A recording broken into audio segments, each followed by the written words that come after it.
Heyo everyone, it is Loki Monster here, and today I'm going to be showing you an insane farm for the new level 45 Nulgath Legacy Pets.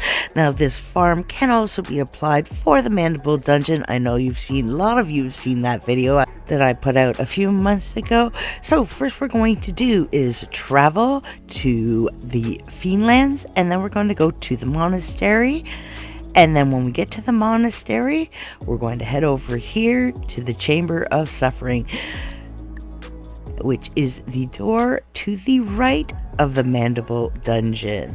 So we're going to return to the Chamber of Suffering, and for this I'm going to recommend you use a good AoE class.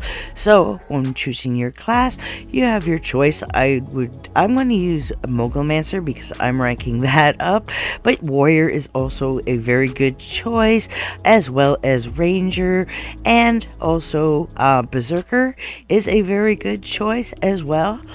And I highly recommend using the Warrior cross skill or the Mogulmancer cross skill. Now we're going to head down the chamber into the Chamber of Suffering to the very first room here. Now why is this such a good farm?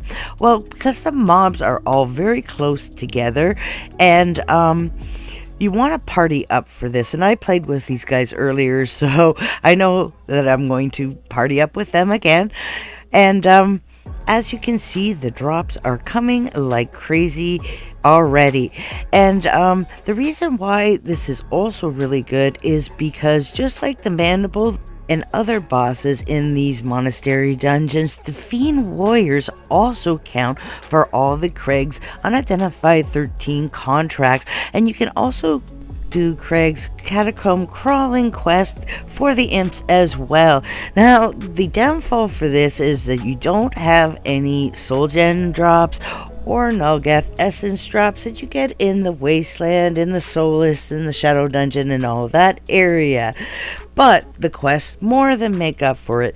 The other disadvantage is I am going through tainted gems so fast, it's eating up my stockpile in the bank, but that's because I'm getting so many diamonds that I'm actually crafting the Nulgath Legacy set at the same time as I'm saving up the materials I need for my next Nulgath Juggernaut item. Now, if you have a party here, you only really need 2 people up top. It gets a little overwhelming if there are 3 people here. Like, you can see how insane these are turning them in. So if you do have a full party, there are 4 side chambers here. There's one over there, and then there's one over here, and there's 2 more that are also off this one main room here. Now, like I said, this also can be done for Mandible. So depending on how busy the Mandible Dungeon is, you want to have at least one of your party member in the Mandible. If there's lots of other people there to help kill him, then you can spread out more people to the different areas to farm the mobs. But those mobs are much more spread out than these, more like these side chambers that I'm going down now. And the Mandible Dungeon is really lacking as far as Fiend Warriors go. I think there's one, and it's at the top of the stairs at the Mandible. So this farm is way better, so you can have several people farming the bosses and 2 people up here farming the general mobs.